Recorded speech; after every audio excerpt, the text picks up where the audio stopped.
a-tetewithdaseny.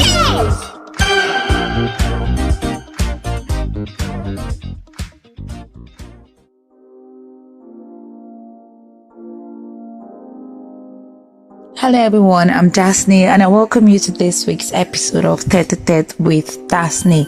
If you're ready, I am ready and I hope you will enjoy today's ride. It is the summer holidays and I believe most schools in Nigeria, of course, they are on holidays, and this is an opportunity for parents to spend more time with their children and children to spend more time with their parents as well. And like I said in the previous episode, this is an opportunity for the kids to acquire new skills, to learn new things basically outside academic work. And of course, the month of August will be having a series of teachings, okay? And I will target get to know your kids better. That's GKKB. Now, as parents and caregivers, the confidence of knowing our children like the back of our hand is like 99.9%. Like from knowing their best food to their preferred colors and even their exclamation marks, when the child is excited and when the child is doing something. So just like people and let me say adults specifically, we change, and children too, they do that as well, and they're constantly changing and developing new preference and your fears, their thoughts and their emotion. Therefore, the need to know your child better and keep asking questions to start a conversation. Like if you don't ask questions, there's no way you would know something. Now, these conversation starters can help you know your kid better, and then also the child will develop certain characteristics such as gratitude, empathy, and confidence. Now, research shows that a strong parental connection in a person's teens years predict higher self-esteem and resilience as an adult and lowers the rate of mental health conditions.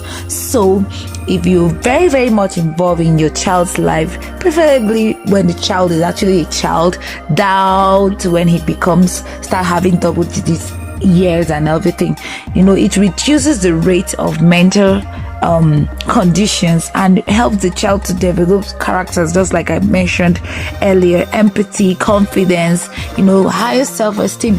So today I'll be saying one or two tips on how to stay connected with your children during this holiday period. Okay, now the first thing is schedule a regular family time.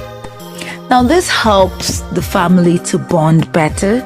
And then I was with someone and the person was like, I wish I have time to create certain games for my kids so that we can do that together. But hey, this is the right time for you to do that. Okay, maybe you say because of the school runs and everything, you don't have the opportunity to do that. But right now, at least you can create a time within the day that you can spend time with your kids.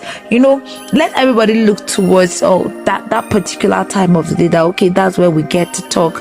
That's where we get to discuss a lot of things. For some people, like a friend of mine, is during their morning devotion that they get to gist as family members. Of course, that will be after the devotion.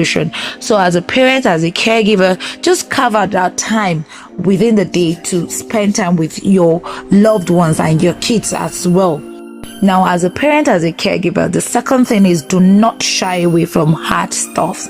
Hard stuff in the sense like, okay, along the line or during the course of this podcast, we spoke about sex education. For some parents, they don't even say that. They just feel, okay, it's the responsibility of the teacher to do that to the children. Now, I said that the family is the first agent of socialization a child has. So whatsoever the child learns from the family, that's what he takes into the society. Now, if you're shying away from talking about these things, how then do you expect a child to learn? Talk about sex, talk about death, talk about money. These kids, you think they are children, but they understand. Definitely, they will try to reason with you. Now, the third thing is be kind and also be firm. I've made mention in one of our episodes that when you're giving an instruction, you told the child, if you don't do this, this is the result, or this is the consequences of your action. Let that child know that you're kind. Now, the third thing is be patient. Children can push you to the wall. But as a parent, as a caregiver, please be patient with these children. Try to understand them and also forgive them. Generally, just forgive them, because you're trying to form their character, and if they sense this trait of forgiveness from you, definitely they will learn to let things go. Now, I was seeing a movie, a child got his dad locked up, the outside country stuff. They were actually Nigerians, but they went there, and then the father was locked up because he beat his son. Do you know that even when that child became an adult, down to the point of him getting married, the dad refused to talk to him? Now, he did something when he was a child, but the dad still held on to that offense till the child grew up. So please learn to forgive and then join in their fun. You'll be like, these are children's stuff. Do you know the joy kids feel when their parents or caregivers participate in their activities, and they'll be looking at you like, so you can stoop so low and join us, that expression on their face. So don't be too big to have fun with your children. And then the last thing on my list is show up. If it's for graduation, if it's for open house, if there's a problem, please show up. Let your child have that confidence that he or she is very, very important to you. You showing up, you're creating that sense of pride